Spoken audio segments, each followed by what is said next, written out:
Hello students, welcome to my channel Speak with me and today's our topic is models. Students, आज model choose करने का सबसे बड़ा cause ये है कि आपके बोर्ड एग्जाम शुरू होने वाले हैं. डेफिनेटली मई में आपके बोर्ड एग्जाम है और कुछ बच्चों ने मुझे रिक्वेस्ट की मैम कि मॉडल्स को आप क्लियर करोगे तो हमारे लिए बहुत इजी रहेगा because lots of doubts they have. बहुत ज़्यादा मैम कॉम्प्लिकेटेड है, लेकिन मैं कहूँ तो मॉडल्स बिल्कुल भी कॉम्प्लिकेटेड है. और इवन आज मैं आपको गारंटी देती हूँ कि दैट आज की इस वीडियो को देखने के बाद आपको कोई भी डाउट्स नहीं रहेंगे और आपके जो भी डाउट्स है वो क्लियर हो जाएंगे. So let's move on to modals. आप देखिए मॉडल्स है क्या. मॉडल्स होता है auxiliary verb. Okay, auxiliary verbs देखिए अब मैं इसको क्लियर करती हूँ. Verb that are use with other verbs to express possibility, permission, obligation and extra. So जो वर्ड्स एक्सप्रेस करते हैं पॉसिबिलिटी को, परमिशन को, ऑब्लिगेशंस मीन्स व्हाट, जब किसी को फोर्स करके हम कोई काम करने को बोलते हैं. अब जैसे कि आप बोलते हो कि दैट आप किसी को परमिशन दे रहे हो, आप किसी को एडवाइस दे रहे हो, आप किसी को फोर्सली कह रहे हो कि ये तुम्हें करना चाहिए या तुम्हें ये करना ही है, और या फिर आप अपनी कैपेसिटी बता रहे हो कि दैट मैं ये कर सकता हूँ, मैं वो कर सकता हूँ. और जब फ्यूचर के बारे में हम बात करते हैं और फ्यूचर में परमिशन लेते हैं, फ्यूचर में हम फोर्सली किसी को काम करने के लिए बोलते हैं, तब हम उस जगह यूज करते हैं विल शैल. वो भी मैं आपको क्लियर करूंगी, लेकिन फर्स्ट हम क्लियर करेंगे कैन और कुड को. अब कैन और कुड आप आराम से आपको देखते ही पता चल गया होगा. Can is for present and could is for past. लेकिन कुछ सिचुएशन होती है जिसमें हम कुड को प्रेजेंट में भी यूज करते हैं जब हमें कुछ ज्यादा हम्बलनेस दिखानी होती है और ज्यादा पोलाइटनेस दिखानी होती है. तो फर्स्ट मैं आपको कैन का बताऊंगी. कैन हम यूज करते हैं पावर और एबिलिटी के लिए. एबिलिटी मीन्स व्हाट, जब आपको बताना होता है कि दैट आप में इतनी पावर है और आप में इतना स्टेमिना है, आप में ये क्वालिटीज है. और नेक्स्ट है परमिशन अनऑफिशियल. अब अनऑफिशियल क्यों है, बिकॉज स्टूडेंट्स मैंने देखा बच्चों को बहुत ज्यादा कंफ्यूजन रहती है कि मैम मे भी परमिशन के लिए, इवन कैन भी परमिशन के लिए. बच्चों ये बात मैं आपको क्लियर करूं, जो अनऑफिशियल परमिशन होती है उसके लिए यूज करते हैं कैन, और जो ऑफिशियल परमिशन होती है उसके लिए यूज करते हैं मे. अब कैन क्यों यूज होता है, देखो ऑफिशियल परमिशन क्या हो, जो कि आपके वर्किंग प्लेस में होती है, that's we call official. Unofficial जो जनरली आप यूज करते हैं, बस यही डिफरेंस है और कोई ज्यादा है ही नहीं. चलिए let's move on two example. You can go now, तुम अब जा सकते हो. Definitely I am giving what, I am giving permission, तुम अब जा सकते हो. डेफिनेटली तो अगर मैं किसी को परमिशन दे रही हूं तो उसके लिए मैंने क्या यूज किया, कैन, राइट. अब next is you can use my car, तो मेरी कार. अब डेफिनेटली अगर किसी की कार आप मांग रहे हो तो डेफिनेटली आप परमिशन तो लोगे, उठा के तो आप किसी की कार लेके नहीं जाओगे. डेफिनेटली आप उससे बोलोगे can I get your, can I drive your car, right, can I. So definitely आपने उससे क्या लिया है, परमिशन. अब आपको उस रिप्लाई में वो क्या बोल रहा है, you can use my car, कि तुम मेरी कार यूज कर सकते हो. तो यहाँ पर भी कैन किस लिए यूज हुआ है, फॉर परमिशन. अब आता है नेक्स्ट आई कैन डांस. अब आई कैन डांस व्हाट, ये मेरे अंदर एबिलिटी है कि मैं डांस कर सकती हूँ. Next is I can lift this box. अब मैं इस बॉक्स को उठा सकती हूँ. That's mean is what, I have this much power, मेरे अंदर इतनी पावर है कि मैं इस बॉक्स को भी उठा सकती हूँ. तो स्टूडेंट कैन तो हमारा हो गया क्लियर कि कैन हम किस लिए. अब हम क्लियर करेंगे कुड को.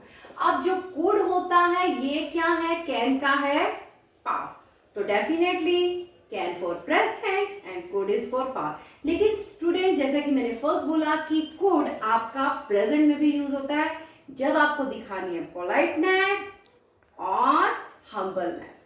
सो स्टूडेंट जब हम किसी से कोई चीज मांग रहे हैं तो डेफिनेटली हम पोलाइटली बोलेंगे, और पोलाइटली शो करने का सबसे बड़ा तरीका क्या है, कैन को कुड में कन्वर्ट कर दो. तो सामने वाला अपने आप समझ जाएगा कि आप बहुत ही पोलाइटली, बहुत ही हम्बली उससे कोई चीज मांग रहे हैं या फिर परमिशन ले रहे हैं, तो डेफिनेटली वो आपको देगा ही देगा, राइट। अब देखिए, could is used to denote permission with politeness। अब देखिए, इसके कुछ मैंने आपको एग्जाम्पल्स दिए। First is could I use your phone। First मैंने बोला can I use your phone। आप बोलोगे मैम प्रेजेंट में आपने पहले कैन बोला, आप could, पर पहले ही क्लियर किया है फॉर पोलाइटनेस। सो पोलाइटनेस के लिए हमने क्या बोला, could I use for your phone, तो हमने बोल दिया पोलाइटनेस के साथ क्या मैं आपका फोन यूज कर सकता हूँ। Okay, could I borrow your book, क्या मैं आपकी बुक बोरो कर सकती हूँ, तो पोलाइटनेस के लिए हमने क्या बोला, could। अब नेक्स्ट है for the conclusion of condition students. So अब मैं आपको बताऊंगी कि दैट पास्ट टेंस में हमें कैसे पता चलेगा कि यहाँ हमें could यूज करना है। तो स्टूडेंट जरा आप इस एग्जाम्पल पर ध्यान दीजिए। I could lift this box, कि मैं अब यहां पर भी वो क्या बता रहा है, अपनी एबिलिटी बता रहा है, अपनी पावर बता रहा है। क्या बता रहा है, ये अपनी पावर बता रहा है, अपनी एबिलिटी बता रहा है कि मैं ये बॉक्स उठा सकता था, मैं ये बॉक्स उठा सकता था इफ आई ट्राइड। अब जरा आप इस पे नोटिस कीजिए, यहां पे मैंने ट्राई नहीं लिखा है, यहां क्या लिखा है, इफ आई ट्राइड। तो डेफिनेटली ये है आपका पास्ट में, तो आपका यहां पर कैन की जगह क्या आ गया, could। I could lift this box if I tried। Its mean is what, मैं ये बॉक्स उठा सकता था अगर मैंने ट्राई किया होता, अगर मैंने ट्राई किया होता तो मैं ये बॉक्स उठा सकता था। तो यहाँ है try, it's mean its past, और पास्ट में आएगा हमारे could। तो ऐसी सिचुएशन में आपको अपने आप पता चल जाएगा कि आपके कैन आएगा या could। तो स्टूडेंट्स कभी भी सेंटेंसेस जो है उसको जरा ध्यान से पढ़िए, तो आंसर ऑटोमेटिकली आपके माइंड में अपने आप आएगा। Next example, I could buy a shirt, मैं ये शर्ट खरीद सकता था। अब यहाँ बाय आ रहा है, डेफिनेटली आप बोलोगे मैम यहाँ पे तो कैन आएगा, नो। यहाँ पर ये देखिए, यहाँ पे हमने यूज किया है had. If I had money, अगर मेरे पास पैसा होता तो मैं ये शर्ट खरीद सकता था। अब यहाँ के हैड, यहाँ पर हैव नहीं है, यहाँ पर आपके had, it's mean is what, it's a past, और पास्ट टेंस में तो हमारे could ही आएगा, कैन नहीं आएगा। Let's move on to other examples. For request already I said, permission अगर पोलाइटनेस के साथ है तो could आएगा, और अगर रिक्वेस्ट भी आपकी पोलाइटनेस के साथ है तो डेफिनेटली यहाँ पर भी आ जाएगा could।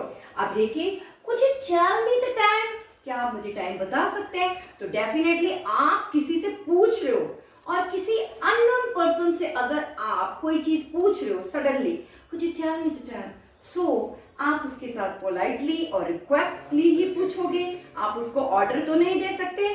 तो यहाँ मैंने लगा दिया could you tell me the time. अब मैं यहाँ ये भी बोल सकती हूँ can you tell me the time, वो थोड़ा रूड लगता, उसमें पोलाइटनेस नहीं दिखती, इसलिए मैंने बोला could you tell me the time, could you bring me a glass of water।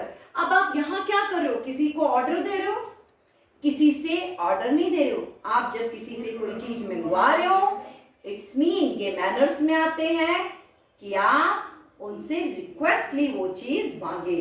तो उसके लिए मैंने क्या बोला, could you bring me a glass of water, क्या आप मेरे लिए एक गिलास पानी ला सकते हैं, with politeness or humbleness। For the politeness and humbleness, we always use could in place of can। So students, so can, could, I've already explained. Now it's time for may, might। So student, what is the difference between may और might? अब ये may is for present, might is for past। So student, one more thing, may might एक चीज में और use होता है, वो होता है आपके पॉसिबिलिटी में।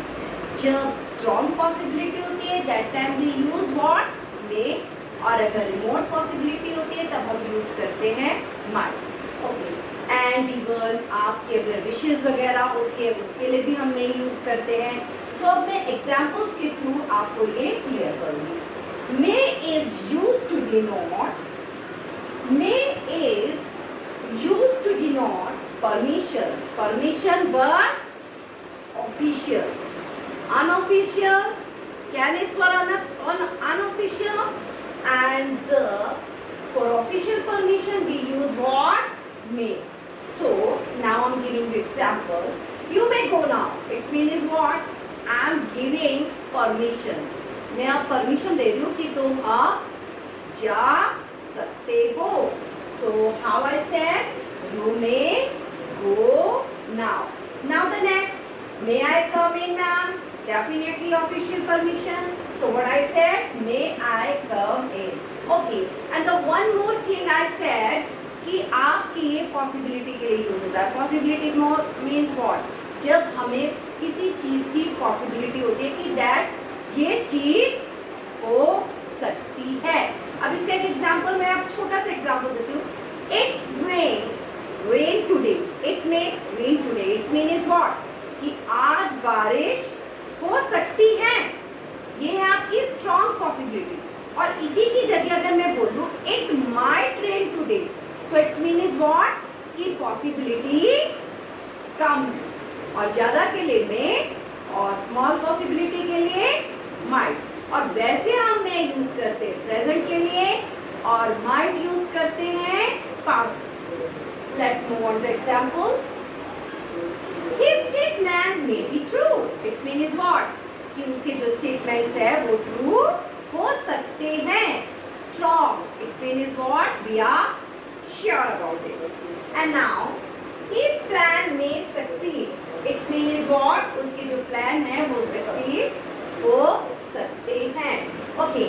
Now the wish. अब विश के लिए जब हम किसी के लिए विश मांगते हैं तब भी हम मे यूज करते हैं. May you have a prosperous life, may you have a long life, blah blah blah. Okay, so अब देखिए, मे यू लीव लॉन्ग. अब यहाँ पर हम क्या कर रहे हैं, विश कर रहे हैं कि तुम्हारी जिंदगी लंबी हो. मे your all dreams come true. तुम्हारे सारे सपने पूरे हो. तो यहाँ पर मैं क्या कर रही हूँ, मैं यहाँ विश कर रही हूँ. Okay, students, let's move on to might. So first I already clear may, right? May is for present and might is for past. But sometimes we use might in present just to show politeness or humbleness. So ये भी मैंने आपको clear कर दिया. और आपकी strong possibility के लिए may यूज करते हैं और remote possibility या small possibility के लिए हम might यूज करते हैं. Let's move on to might. Might is used to denote the past of may. ये क्या होता है, आपके may का past है. तो आप देखिए उसके एग्जाम्पल देखिए. He said that he might go. उसने कहा. अब आपने ये नोटिस किया, मैंने पहले भी आपको could के लिए भी समझाया था. अगर आपके सेंटेंस में पास्ट टेंस है तो डेफिनेटली मे की जगह क्या आ जाएगा, might.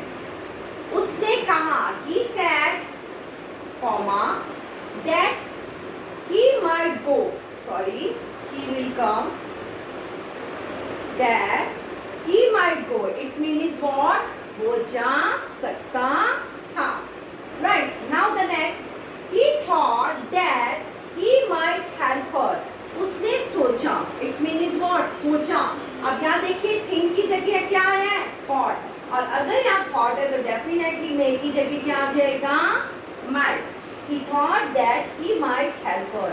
It's mean is what, उसने सोचा कि वह उसकी मदद कर सकता था. Right. Okay, let's move on to possibility. अब स्मॉल पॉसिबिलिटी के लिए, स्ट्रॉन्ग पॉसिबिलिटी के लिए मे, और आपके स्मॉल पॉसिबिलिटी के लिए आपके आ जाता है माइट.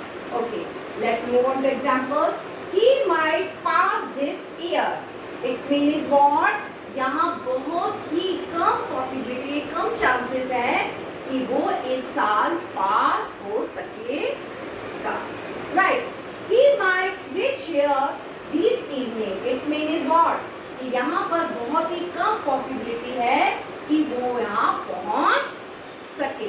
अब यहाँ पर लिखा है he might pass there this year, it's mean is what, यहाँ पर बहुत ही कम पॉसिबिलिटी है कि वो इस साल पास हो सके।